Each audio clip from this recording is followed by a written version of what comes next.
So hello and welcome to our ongoing series of Icons of Relocation podcast. My name is Simon Johnston. I'm the CEO of Icon Relocation. We are world leader on home search, property management, technology and move management solutions.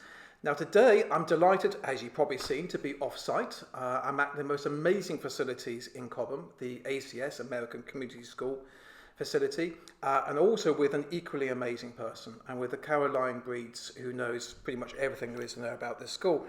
So if you don't know Caroline, allow me this opportunity to introduce her. So Caroline, thank you so much for being with us. Hello, and thank you for coming out today to show everybody our campus. It's amazing to have you here. So I have worked for ACS for nearly 10 years now. So it will be my anniversary in December. Congrats. Thank you. My background, so I've been in the industry for many years. I have worked over in Australia with international removal companies. I've worked in the UK for international removal companies and relocation companies.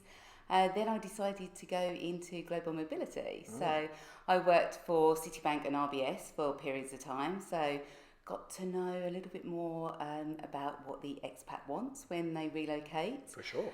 So that was a really interesting period. But then I moved to ACS. So I have been here, and my role has been sort of raising awareness, so corporate relations manager, and making sure that relocation companies, education consultants are all very aware of the offerings that we are able to give here in the UK.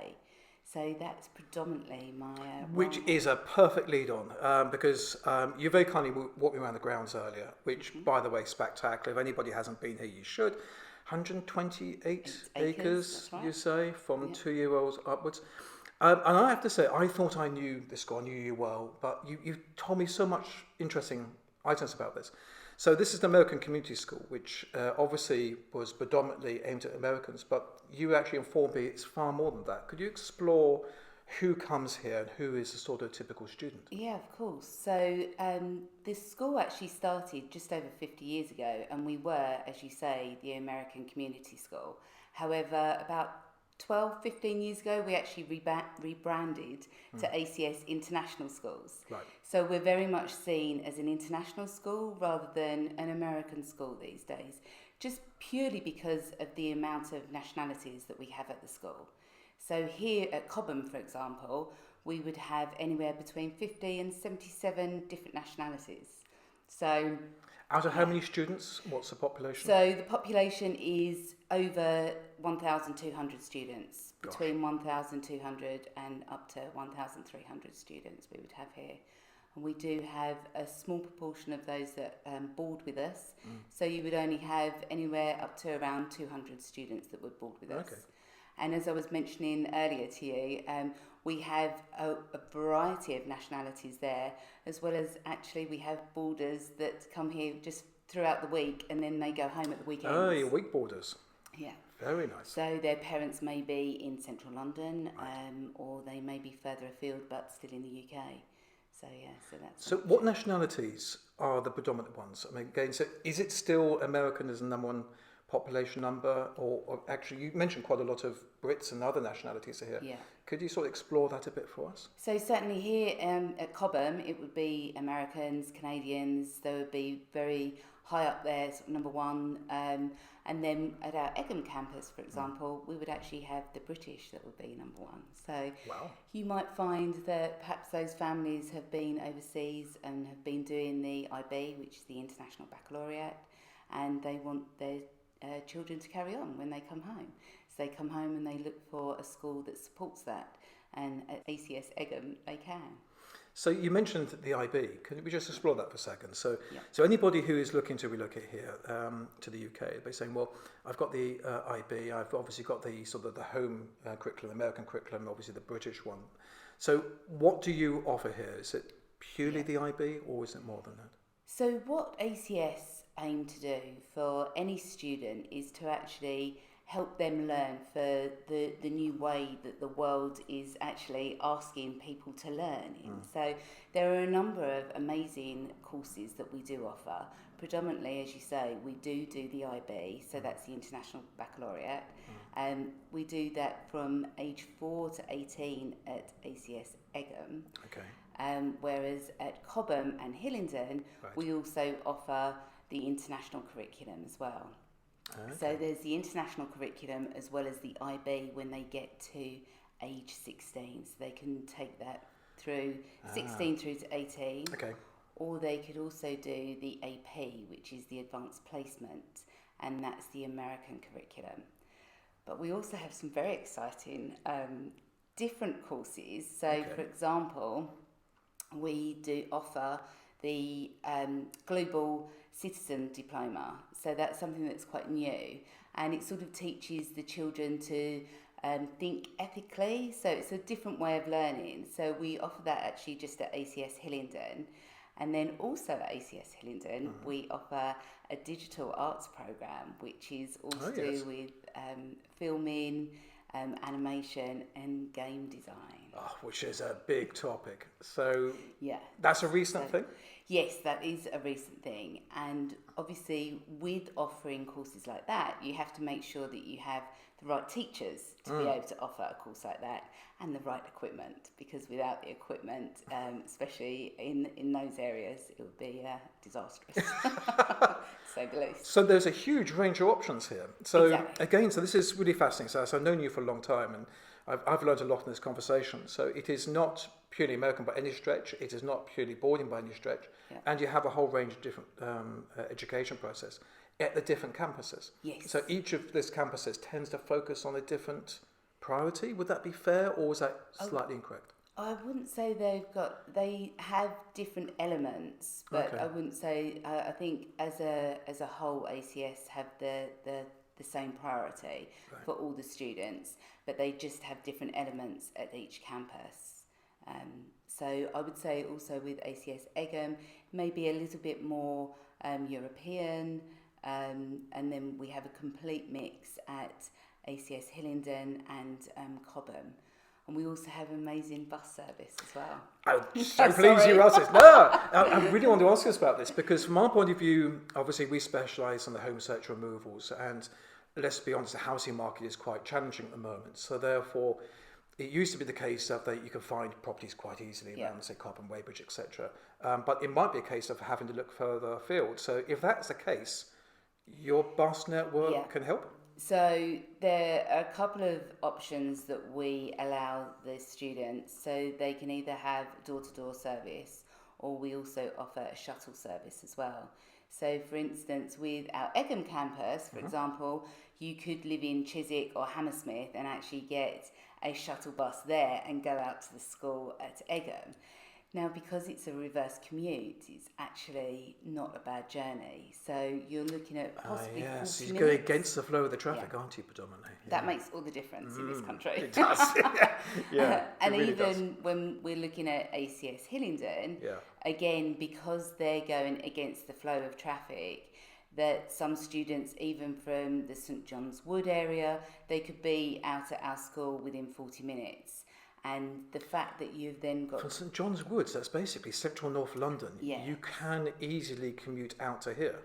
No, to ACS Hillingdon. Sorry, apologies. Sorry, yes, that's extraordinary. They would be able to do that. And then, of course, at ACS Hillingdon, you haven't got quite the same grounds in terms of the acreage, but we're on, I think it's around 11 acres out there. So there's still plenty of outside space, nice fresh air, and good for the children to be able to get out at different times to actually... So this really works. Sorry to interrupt you, but it's interesting. It really works, isn't it? So geographically, we can look from anybody relocating at a much wider net than maybe first meets the eye.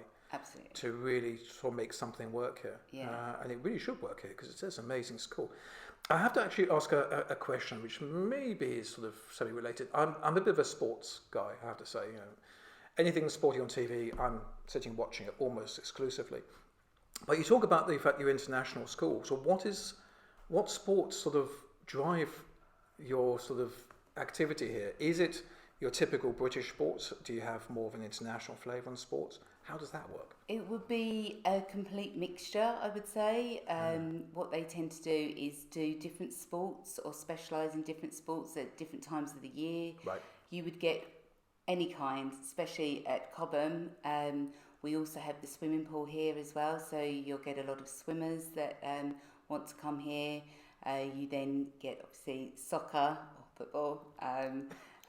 So yeah, all of it. I would say the rugby and everything else. Rugby, yeah. So you play the local schools and colleges as well as. We also do actually play the other international schools as well. And I would say before the pandemic, they would often travel into Europe as well. So our sports teams would actually go into Europe and play different international schools over there. But unfortunately, obviously, that hasn't. I'm not sure now whether they have even started it, or maybe it's something that they'll start in the next. So hopefully that will come back. Yeah. What an amazing opportunity. And actually just raised something. I didn't know this until we literally walked into this room, because you've got this amazing picture outside. You also got a campus in Doha as well. That's right, yes. Which I know is slightly outside this conversation, but it's more than just here. So you have the 3 in the UK. Exactly. And yes. Doha? And just Doha, yes. So we opened there 8-9 years ago. No, sorry, longer ago. It would be 10 plus years that we've been out in Doha, but we've just literally had a purpose-built school. So that opened last year. So we have over 900 students that attend that school as well. I've seen the picture of it. It is quite extraordinary. And I have to say, it is worth coming out here. I'm not just saying because I'm sitting in front of you. I spent most of my life in the boarding school, so I kind of know the sort of whole big grounds thing, but 128 acres, all the sports and facilities here, the swimming pool complex with your movable floor. That's right. Which yes. not an everyday story. Plus all the tennis courts, etc. It really is an incredible community here. When we know that the family is coming to our school, well, first of all, if I take a step back and we even talk about when the family first reach out to us, so somebody from admissions would contact them. And then obviously what we have learned in the pandemic is now that we can obviously have Zoom meetings. So if they are still in their home country, they can reach out to us and have that meeting with either a dean or associate dean. So that's a great opportunity to speak to them to find out more about the schools. And then obviously when they are in the UK, the best thing to do is to come along and actually have a look at the schools for themselves. Okay. And then we make sure that they have a bespoke meeting with, as I say, one of the members of the team. Okay. And then they're able to take a tour of the campus and find out a lot more about the curriculum, much more than I've just imparted. They're actually able to drill down Sure. Because, of course, it depends on age and things like that. So it's much more in depth, to make sure that the family are the right fit for the school. So that's always fantastic to do that. And then once they do enrol, we then go on to sort of help them thinking about how they're going to move to the country. So we have buddy systems. So we have family buddy systems. Okay. So they can reach out to families and actually talk about, they even say to them sort of, have you got any silly questions for us, you know? So it's really friendly. It's really trying to help them start to be able to feel like part of the community. And then from the students' perspective, once they actually come to the school, they then have a buddy themselves, so that they don't have that awful time at lunchtime where they don't know anybody. Obviously, being in class all the time, you've got the teachers there, but it's those elements where you've got your break time. Which is so important, isn't it? Yeah, absolutely. Yeah, get that social life going for them. Absolutely, yes. And we also have counsellors. So the counsellors are at each lower, middle and high school, so the counsellors are relevant to the age group. Okay. And they speak to them, they can speak to them on a regular basis, and it's just all about how they're settling in and how they've coped with moving from one country to another. And similarly, when they're leaving the school, we do actually have counsellors that can speak to those students who are leaving and talk about how they're going to keep in touch. Obviously, these days it's very easy to keep in touch with their friends. So that's always good to know about how we actually look after the families when they do enrol here. Which is fantastic. And is there an entrance exam per se to get your children in here? How does that process work? So if they are interested, Does the school spend some time with the child? Is there any sort of tests?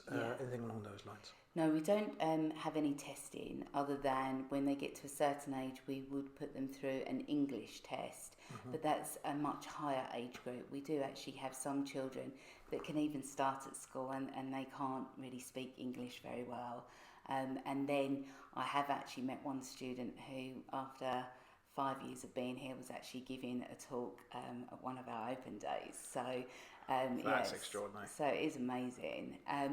But going back to your original question, no, we don't have tests when they actually arrive at school. What we do is look at the student from all the paperwork that we ask for. So we do ask for them to complete that, as well as the teacher reports from previous schools. So we have all of that. So it's important the family, sorry to interrupt you, the family coming over should have that sort of information ready or have access to it, or inform the previous teacher that you'll be reaching out to them. Yes, so that can take a bit of time. So the more information that they can get, the better. And actually liaising with their previous school, the quicker that happens, the quicker we can move it through our system at this end to make sure that we can then enrol the child. But what we also do here is it's a £250 fee to register, but you can register for all 3 schools. So you don't have to just register for one. It will be one fee for 3 schools. And then if you don't, say for example, we're full in one grade at Cobham, then they might be able to go to Egham or vice versa. Which is pretty handy, isn't it? Because it gives so much flexibility. Yeah. I mean, also from a schooling point of view, class point of view, but also a housing location point of view. Really some flexibility there. And actually, interestingly, I spoke to a education consultant recently, and his family that he placed at ACS Egham, they actually live in Cobham because they literally couldn't get, like you say, that with the housing the way it is at the moment, they weren't able to live in the area of Egham, so they actually found a property in Cobham, but their son felt that the Egham campus was the right fit for him, so his mother takes him there every day. so which all lots works. Of flexibility. Lots of flexibility. Okay, this is really interesting. Is there anything else from your point of view that, for anybody who's listening to this, who is relocating here, that we haven't covered? Anything that would be useful? No, I think we covered most of the issues, the sort of whole onboarding and preparing before you get here, have everything ready. No, absolutely. And I think there's rolling admissions. That's always good to know. Right. So instead of being like a British private school where you would have to put your child's name down virtually when they're born, you don't need to do that with an international school. So we welcome, as you would imagine, most of our students at the beginning of the academic year, which happens to be at the end of August rather than the beginning of September. Okay. So it's usually around sort of the 20th, that sort of time, that we would welcome all of the families here. We do have an orientation day for all of our new families, so that they're able to come along and speak to busing, speak to all sorts of members of staff, and really get a feel for the school. Then the students will start, like I say, in August. The second biggest intake we would always have is probably January. That seems sort of makes sense. It's either at the beginning of the academic year or the beginning of the post-Christmas. Yeah, exactly. However, as we all know, when you're relocating overseas, especially with a corporate account, you might have to move mid-term. So we can actually have students move in at any time as long as there's space. Perfect. Well, brilliant. Again, let me just say thank you for your time. It's been fantastic. It's definitely worth a walk around this grounds. Learned so much about this as well. And again, I thought I knew you in the school well, so really informative. Thank you again. I look forward to seeing you again soon, hopefully. Thank you very much. Thanks for coming out, Simon. Pleasure. Thank Take you. care.